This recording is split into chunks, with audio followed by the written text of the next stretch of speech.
Agenda. So the first thing we're going to do is public comment. If you want to speak, you're more than welcome to do so.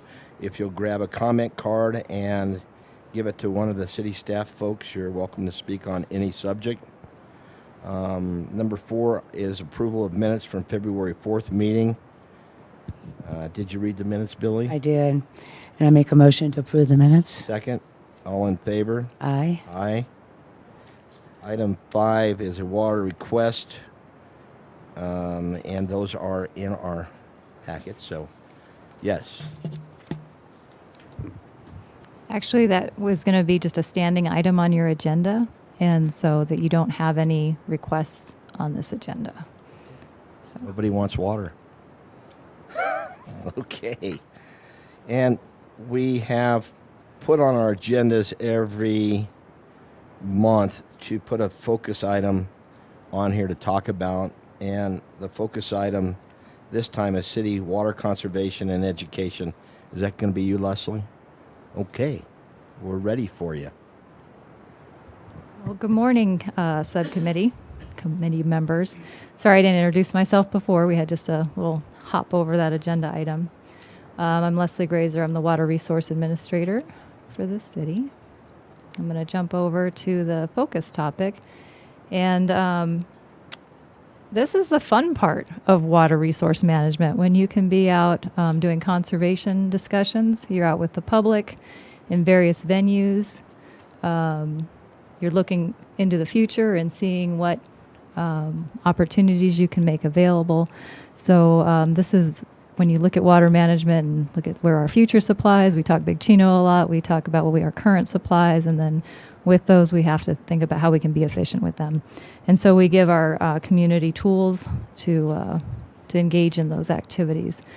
I'm going to run you through kind of the highlights of the conservation program that you have in place, and then we'll solicit some of your thoughts, or maybe thoughts you've had from your constituents about what would be helpful for this community. So if we just look at the events for this year, I'll go through these fairly quickly. April is Water Awareness Month. This is across Arizona, so everybody engages in this activity. For the city, we provide an exhibit in the library for a month. It'll start April 1st and it'll run through the 30th. The pictures I'm going to be showing you are either last year's or maybe another year's, just so you can get a flavor of what we do. So the exhibit is being worked on now as to what we'll put into the library space and be available for general public, for schools that come in. We usually point them in the right direction through the youth services desk to get them up there and seeing what's happening in water. The next event is SciTech Fest, and this is at Embry-Riddle Aeronautical University. So this is a hands-on event. It's geared for youth, but we have lots of adults come through, and you can see in this picture here, it's very interesting. These are adults. This might be a teenager. It's hard to say, but you can see the adults are also very interested in SciTech. So it's the science, technology, mathematics, engineering. The community comes together, booths from across the city and even outside. APS will come in, Unisource, everybody comes in, and it's really fun. So while we're on this photo, then we also partner with the U of A Cooperative Extension. So that's the Yavapai County Cooperative Extension. And I'll explain that a little bit more later. But we team up because we've invested in some of the tools that they use over there. One of them is this groundwater flow model for children to see how, or in adults, how it might look like underground. So April 4th is this year's event. Earth Day, this is a fun one, as long as it's not windy. But you can see the bags on there. So actually, Molly Mangrich is in this picture here. Last year was her first year, and we had a great time out there. So this is multiple departments come together. Mostly it's predominantly now Public Works. I'm in Public Works, so we all just bring out our pieces of information. So I try to organize, meet their expectations, once again, of hands-on, something that children or adults can be involved in. So Molly, we worked up a recycle kind of bin idea where kids can decide what goes in recycling and what doesn't, and they'll get a little prize at the end. We had our bicycle traffic safety. I don't know if I have that committee quite stated correctly, But I worked up a traffic safety game. And so we had children doing that, and they would earn little reflective tape to put on to their helmets or something like that. On the water side, we had puzzles. I have a question. Yes, As sir. you're talking about Earth Day. Often I wondered, do we notify our folks that are on our utility bills about recycling when it comes to things that have changed? Like, my understanding is now they don't want plastic bags of any sort in the recycle bins. So, based upon having a kitchen trash bag where you put your recycles in, now they want them emptied out. Is that the case? Well, yeah. So I probably shouldn't speak to what kind of public education goes on to that side, but I know it's not currently on the water bill. There's only so much room. There's billing inserts that have been used in the past. There's lots of Facebook Okay. opportunities. The city has it on their website. I think we're always improving our websites to adjust to trends or changes that happen in that. Okay, good. Because Yeah. I know that occasionally when we take our recycle, either the Flagstaff or Phoenix, those rules change from time to time. And I've had comments from the public that if we could probably try to notify them, and I don't know how everybody gets their news, but certainly I don't ever see anything in the newspaper that suggests how we do that. So maybe somebody from the city could look at that in Absolutely. the future to look at Outreach for more recycling Yeah. outreach. I just think a that's comment. gearing up. Yeah, comment. Did you know? Yep. Yep. And so I jotted that down. Do you want to expand on it more? Just a little bit. Oh, you're up. And definitely good question, good suggestions. We've had that on the radar, and Solid Waste has been working on their public outreach. There will be significant addition to public outreach in regards to recycling. In regards to the plastic bags specifically, like the little Fry's grocery bags that we end up with, those have never been acceptable in the recycling. So then that ends up being kind of a contamination in our recycling stream. As well as if we bag our recyclables in a white plastic garbage bag, think we're doing something good, put it in there. When it gets to the MRF, it goes in the trash because they can't see what's in it. So those are some of the things that will be coming out from Solid Waste towards that recycling education. So, Chairman, I heard yesterday on the radio with Mayor Mingarelli. Okay. They were talking about that specifically. So very interesting. Honestly, I didn't know that, Craig. Okay. And kind of like I knew that not to bag them in a big bag, but I thought that the grocery bags were okay, but obviously they're not. Yep. So, okay. And because we have our attorney in here, I'm not going to say too much. I don't want to get too far off script, but because we're talking about Earth Day and those types of things, I want to say thank you to the city because all my hazardous waste was picked up yesterday.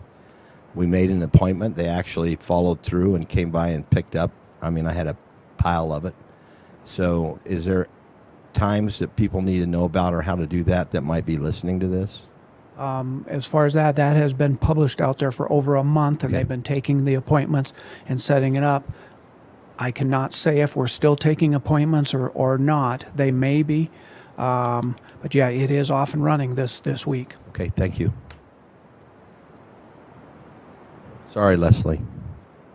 No worries. Get This- sidetracked sometimes. That's fine, but this is part of our Earth Day is a bunch of departments coming together. The trash trucks are biggie out there, and they're wonderful to bring that out every year. And the ladies let the kiddos, see how that works, and it's a hit. So, just as a reference on this one, we do provide sponsorship to that, so we are paid and ready to go for this year, and then the other elements will come together in the next month or so. Okay, the next one that the city participates is the Highland Center for Natural History, the Grow Native Plant Sale, because we value having our native landscapes intact here, and then supplementing with other drought tolerant or low water use or native plants. We've also been a sponsor for this event for many years. So our sponsorship here again is paid for 2020. We're actually a co-sponsor this year with somebody else. They were really excited about that. And we'll be out there where they're selling plants that are suitable for the different biomes that we have in this area. So that's May 2nd. The Home and Garden Show. So this is where it gets really fun because we have people from all over coming in to this event, and we have water questions that everybody tackles. So we staff this booth with City of Prescott, as well as Prescott Valley, Chino Valley. The tribe has been there every year working with us. And on occasion, we can have somebody from Dewey Humboldt who is also available if they're available. So we've enjoyed this booth as well and provided all sorts of public outreach related to water conservation. And let's just say that is just ma'am. great exposure. Thousands and thousands of people lot of go through people. the home show. So it's a real opportunity for us to talk about, like the recycling as well. Exactly.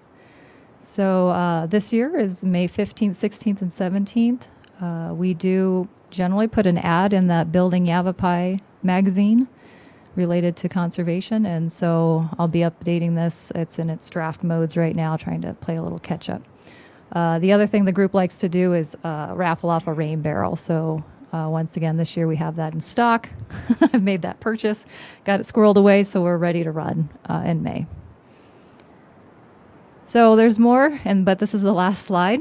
And what I wanted to bring to your attention is Stacy DeVoe again. She has a master's in education, and she's in our schools. We pay some additional monies to help with support different activities. But the water unit is targeted at the state for state requirements at the 4th grade level. She'll reach out beyond and work with junior high, high school, if we have somebody in the community who would like to have some water discussions. North Point is a real good one. They usually, come in and want to talk water. But what we have locally is the Incredible Journey, which is the water cycle education. Branching out is related to the watershed, so they get watershed information, groundwater, and then this then and now. This is the water history trunk, which takes them back in time where they can see what we used to use or just different devices that we had. And so it's really fun for them to see that component as well. So this is something else that we support if we are needed in the classroom. If we're staffed to do it, we're out there. Generally, we make every effort to join if we have a hail or one more set of hands. What's that A stand for? Oh, the best university in Arizona. No, just kidding. I Where's had the to do that because I SMU? know our Sun Devil fans love that. I'm a native to Arizona. I love all the schools, whether they be a lumberjack, a Sun Devil, or a Wildcat, and everyone in between. It's a great state. We have 2 new things that are coming along. In the past, we've worked through Library Palooza with the library and done a larger 2.5-hour event there related to water conservation or rainwater harvesting or something to that effect. That didn't line up for this year, but they do have what's called the Story Walk. And so they asked us if we would participate with their Story Walk. And the Story Walk is where basically a children's storybook is spaced out into a walking kind of tour. So they're reading and walking, going to the next page, which is further, somewhere in another location. And so we're looking at what we can bring to that event this year that's of that age group that we're expecting to see. So we'll be working on that. The Alta Vista Garden Club contacted us this year. We've worked with them in the past. They do garden tours, so they select gardens in the area that are phenomenal, really neat. And so we're having discussions with them. We're asking if they could have some support in different mechanisms and means, and the gardens that display low water use landscaping. We're really happy to join them and share those with the public.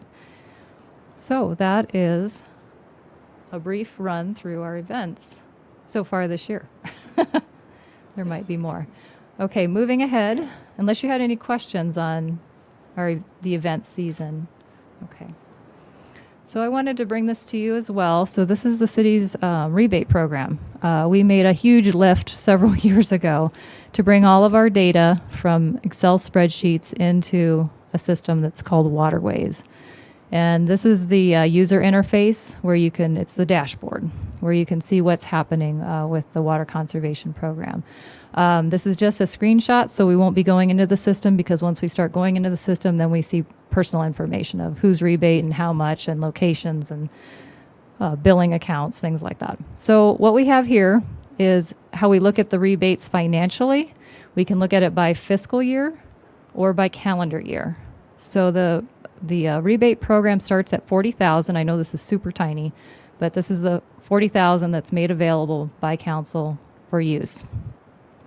Right now, based on the fiscal year, meaning July 1st of 2019, starting there, $26,000 has been awarded in rebates. If we look at the same thing from just the calendar year, starting in January, it looks a little different. So when you make the call for information about the rebate program, this is how we can break it up if you want it by fiscal year or by calendar year. Here we have the rebates, here again by fiscal year, so you can see this matches over here. And this is our quick shot to know what's happening with the program. This is the water savings, and this is by fiscal year. So this is also in gallons. So if you convert that to acre feet, if you're more familiar, that's about 4.5 acre feet. The measurement mix, so what kind of opportunities are we offering and what's the most used? So the dark purple is turf removal. And then this lighter blue is rainwater harvesting. And then it decreases through there. So once again, by fiscal year and by calendar year, how that's looking. And then the last piece I'll mention here, there's projects. So project, you would consider that an application. With an application, you can have people asking for multiple things. We have a new washing machine. We've done landscaping changes. We've added a toilet. We've changed out a toilet. And so that's why you'll see these numbers slightly different. So we had 86 applications. I ran this as of yesterday.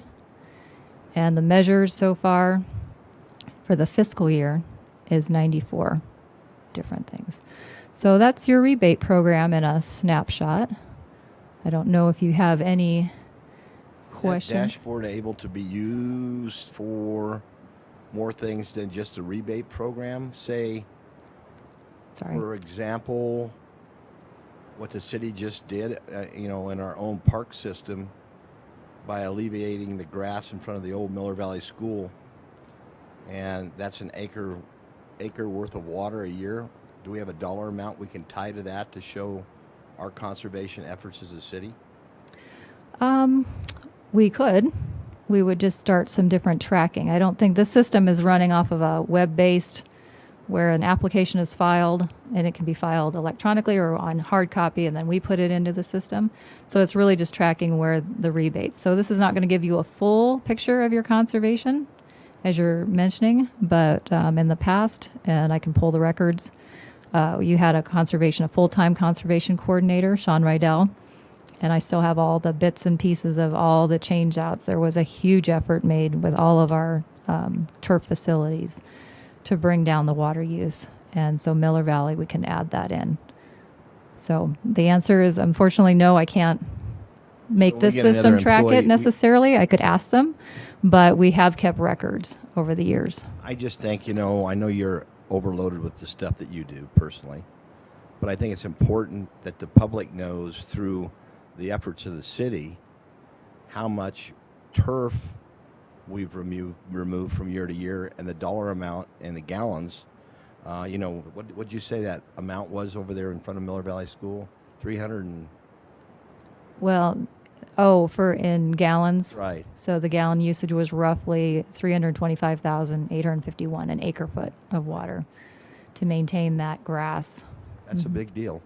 Mm-hmm. Not that I'm a fan of crushed granite, but, even if we take half of that, it's better than none. So right. It's a good thing. And you might want to move that turf into another location where it's more of a community use location. So well, no, that's probably not going to work.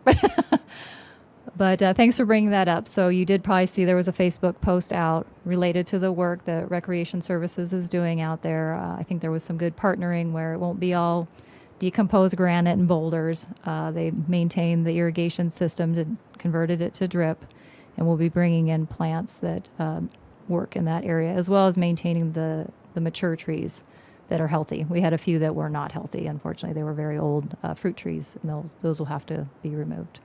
So, Steve, so many organizations I know that I'm involved with are using dashboards because people are so visual. It's something you can look at, get that data very quickly.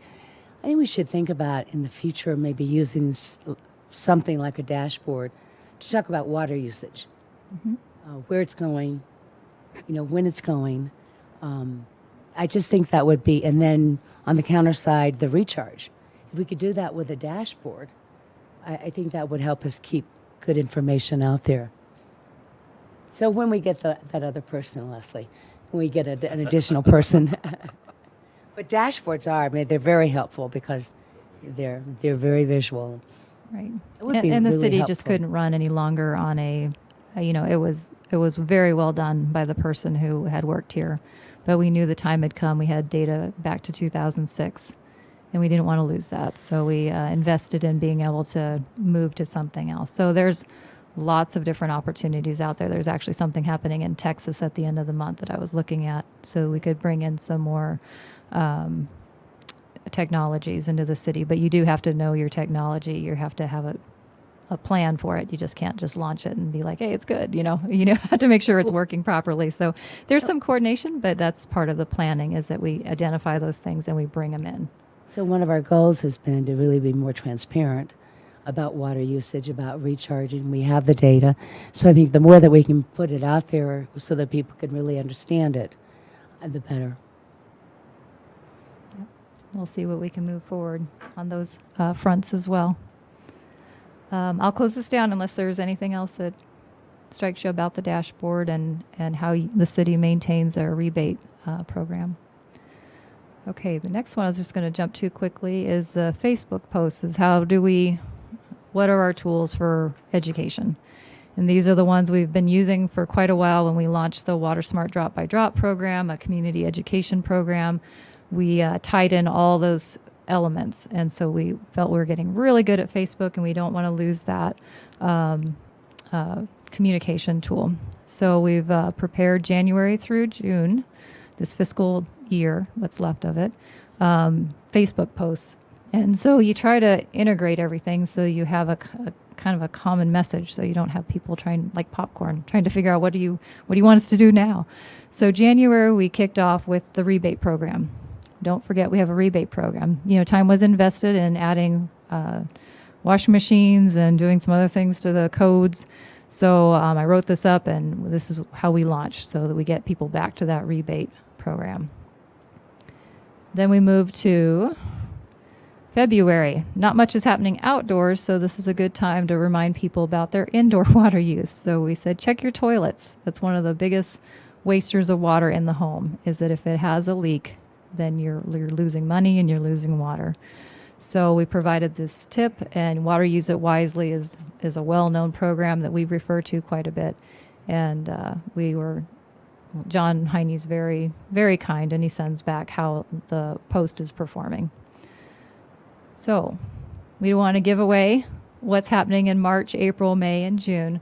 But what we look at is targeting for seasonal things. If we step back to December, the post we put up was winterizing. Make sure you don't have a pipe break while you're gone. We have a lot of second homeowners in this area.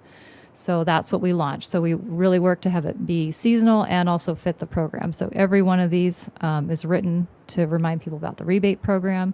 It's timed so that we are looking at things at the right time, reminding people, getting them ready for a change in the seasons. So these will launch. March is going to launch on the 13th. So our set date for these is always on the 13th of the month. I don't know if you have any questions about this aspect. Just would be nice as well as a note to put it on our agenda Yes, sir. each month, to have each one of those brought up that's for each month, to talk about it, make sure people are aware of it. I know the native plant sale is a big one. I'm Yeah. an advocate of that. All my plants at my house are native plants from the Highland Center. So I Yeah. think as long as people know it's out there, because when they go shake their head and say, oh, doggone it, I missed it again this year, they have a lot of stuff out there. Absolutely. April and May, and that's why we partner so much. We ran our own events. I found that doesn't work well in the community, so we partner. And so if Highland Center is doing something really great, we join them and help them. If Embry-Riddle's doing something great, SciTech, we join them. And that works out really well, especially with, just having the capacity we have here at the city. Partnering is a wonderful thing. Okay, we'll have that on the agenda. Okay, I'm going to close this down. I'll take you to the last piece that kind of just gives you the whole as much of a layout as we can for your thoughts you might have regarding the program.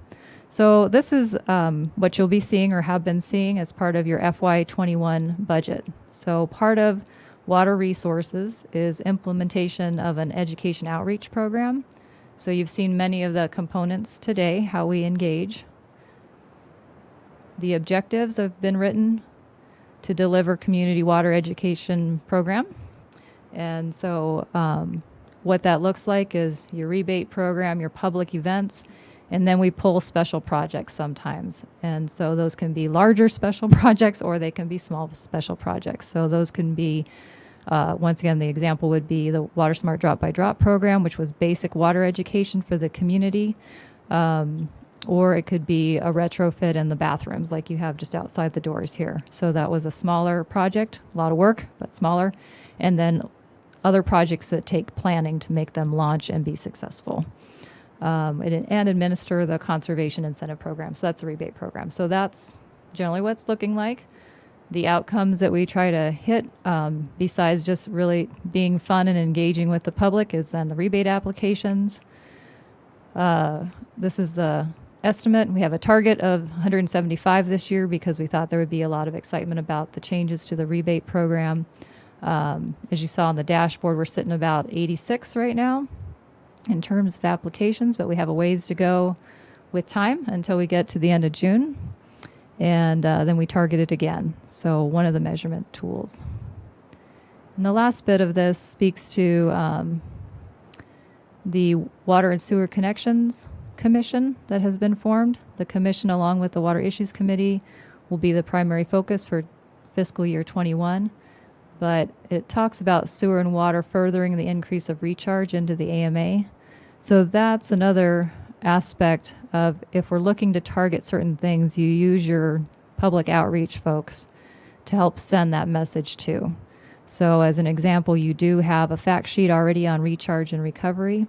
We can run that and have that available to support. If there's other supporting materials, and that's one of those kind of special projects that we haven't lined up yet, but we can line up as well.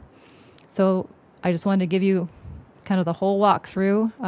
Actually, it wasn't the whole walkthrough, but the highlights of what the city works on in terms of water education and conservation, and where we're looking at, where things are looking to go in FY21. So that'll be July 1st of 2020.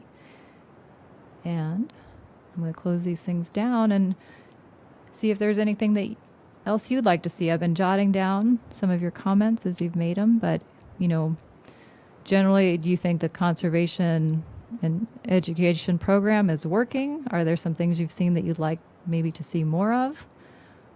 Let me know. I think the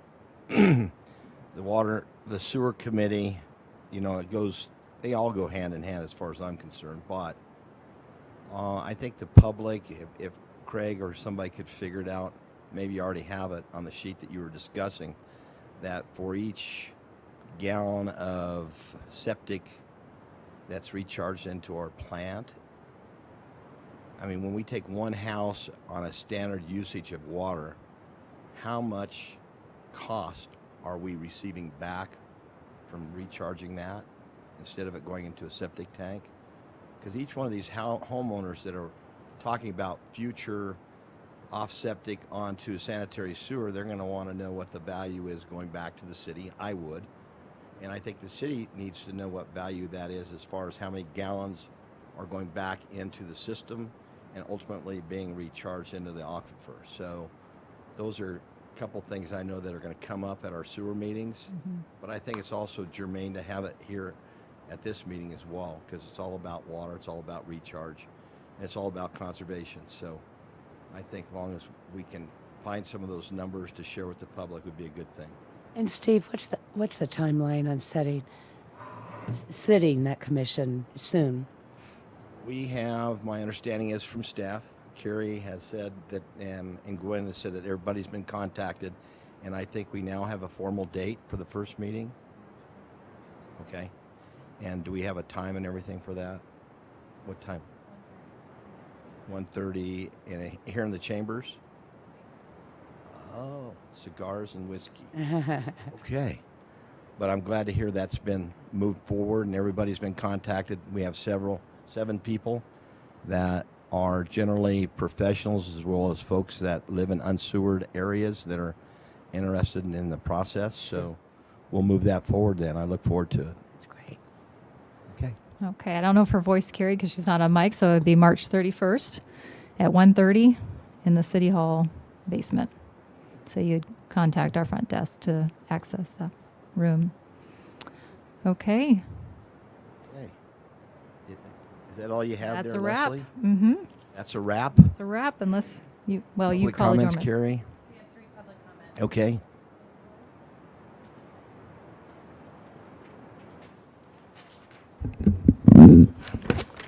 Good morning. Morning. Good morning, Leslie. To find my comments, I hope I can see. I just want to take this opportunity to say that the Citizens Water Advocacy Group over the past 15 to 20 years has tried to help with promoting water conservation and education by handing out the city information, including the rebate information, which we are handing out at each one of our public outreach opportunities. We did promote the drop-by-drop attendance, and we had a lot of attendance from our own people, and people are still asking us about the program, so maybe at some point when you hire some extra staff, we could look at having that program back again in some form. Maybe at a different time of day or something could be tried. And of course, we hold our own educational programs, and I'll just go over those quickly. But March 14th, Ed Wolf is going to be talking about the overdraft and potential solutions. On April 11th, we'll be having some kind of program on native plants and active and passive rainwater harvesting. We'll be at Earth Day with our own booth. I think we're raffling a rain barrel again, which is always popular. And on May 9th, we're having one or I think 2 people coming from the Water Management Department in the city of Flagstaff to talk about what they're doing, and maybe you all would like to attend. And then on July 11th, we'll be holding our annual candidate forum on water issues. We haven't decided yet if we're going to have the Board of Supervisor candidates and the legislators, or one or the other, exactly how we're going to try to do that. And you kind of I had some questions, and that were, and I'll just lay those out and maybe then somebody can answer them. And I don't know, well, I wondered when you are going to hire a replacement for Leah Hubbard, and whether there will be new handout materials created.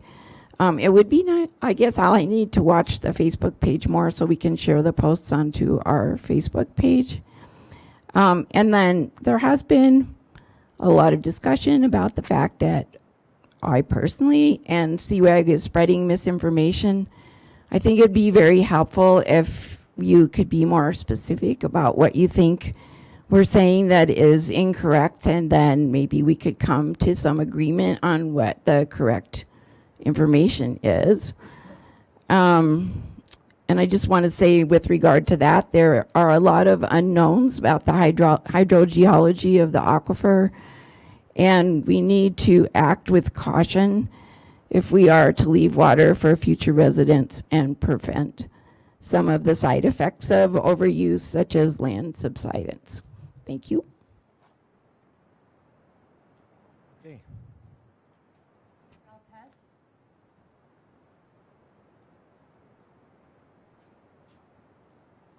Hi, Ralph. Good morning. I am Ralph Hess. I have a couple of follow-up questions to a comment made by Craig Dotseth regarding recycling.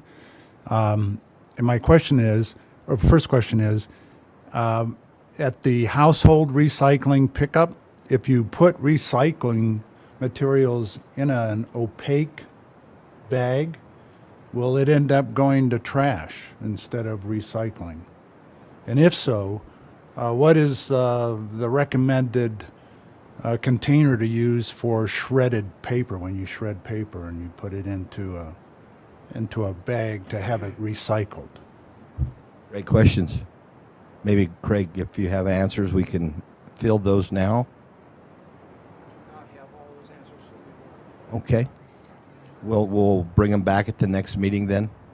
Yeah, the only thing I believe, from what I understand, is that you don't want to put your recycles in a bag.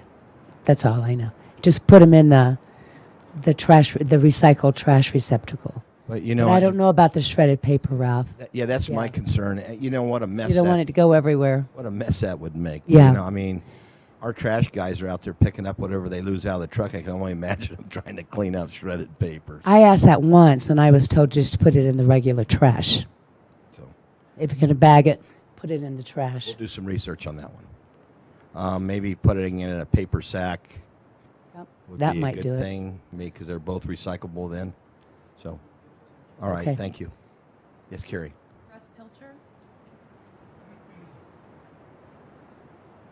Good morning. Good morning to you, sir, morning. and Billy Orr. Good morning. This morning, I agree with practically everything Councilman Blair has stated, and it's such a rare occasion I wanted to rise and make note of love that. Wow. He talked about the recycling, and what a fantastic idea. People, even in this session right here, we see the confusion that we have. The shredded paper, I put it in paper bags and then put that in. But many people maybe have a better idea, but that's the way I do it. What do you do with your fluorescent light bulbs, your CFL light bulbs, which I just learned means compact fluorescent lights, those little twirly things? Do they go in recycling or not? Batteries, hearing aid batteries, or regular D-cell batteries. The plastic bags we've talked about. Now, Fry's and Sprouts and other grocery stores generally have a big bin where you put all your film-type materials, which include the paper or the plastic bags. So that's what I do. I take them to Fry's. But all this information should appropriately be put easy access on the city website or someplace referenced on the city. So that fantastic input, and I hope we can make that happen. And even if the city's not doing it, like I think I used to think I knew that Home Depot would take batteries and recycle them. So if there's an outlet that actually does that we know about, then we should make that aware to the public. Exactly. Battery Plus. They will take your batteries. I went to a battery store right here on Willow Creek Road. Well, I guess it's turned into Miller Valley. Being a new resident, it took me a while to figure the transition of street names, even if you're on the same street. But on Miller Valley, there's a battery Welcome store. to Prescott. Yeah, thank you. And they said, we take your batteries, but we charge you by the pound. Because we have to pay postage and so forth. So Battery Plus does. Home Depot, I think, probably does. I'm not sure. But thank you for mentioning that, and I hope we can follow through and make that happen, because I know even in my own neighborhood there's a lot of confusion on styrofoam. I see styrofoam in recycling all the time. I don't know think that's that's a the no, appropriate yeah. place. But where do you put styrofoam? Is there just in the trash? I don't really know for sure to this day. A minor change of topic. Leslie Greer is a fantastic asset to this city, and I hope you recognize and appreciate that. Her background, her knowledge, and not only that, but the way she advocates. She's very pleasant to be around, and is able to disseminate information in a very positive way. The Drop by Drop was a very effective program. I felt just fantastic. I was disappointed to see it wasn't reenacted this year, but I'm just so excited about seeing the replacement educational programs that are in place that she's working. So I'm glad that we have an asset like Leslie. And I guess lastly would like to thank you for moving from the basement to the city council chambers to host these subcommittee meetings. That's been a great move, and I thoroughly appreciate that. We're going to figure out how to turn on the heat next week. Okay, another point of agreement. Let me get that down. And Russ, we agree with you. We have an amazing staff, and Leslie is certainly right there at the top. So. Certainly. Thank you very much. Thank you. Is that it? Wow, it's too early to go home. Anyhow, thank you, staff. I appreciate all that you do, sitting out there, and hopefully you'll listen to the public as well as us sitting up here to put down some extra items on the agenda. And I think it's been helpful, Leslie, that you and I meet prior to the meetings to make sure that we have an invigorating session. Yes. Nobody answered my question, and I wondered if you knew when there was going to be a replacement hired for Leah. Won't be until after July, I'm sure, because that's In the next budget year. fiscal Here comes year. our replacement right here. Hi there. And when questions are raised that are not agendized, we can take the questions. We can't answer them until they're on a future agenda. Thank you. No, it doesn't. Okay, so we will make sure that we agendize that for the next meeting. I'm not going to ask any more questions. I don't want to get slapped down by the attorney. So we heard what everybody's asking for, so we'll have that on the next agenda, and we'll talk to everybody soon. Thank you for showing up. Yes, Thank you. Mr. Hess, one last word. I was looking at the agenda. Again, I'm still Ralph Hess. And on the number 7 agenda item, I'd put in a request to comment on that because when I misread online the agenda for item number 3 about public comment, I thought it was kind of set off as an agenda item, so I misread it. So what I would suggest with regard to future agenda items is to add to not only this subcommittee's meeting agenda, but frankly, the city council's agenda and every subcommittee that has public meetings to have a call to the public on agenda items similar to that which the Board of Supervisors has, so that the public can come and provide maybe some ideas for future agenda items for each of the entities that have these public meetings. Thank you. Maybe we'll have 2 sections, because I know it's hard to put together a comment card unless you know what's on the agenda.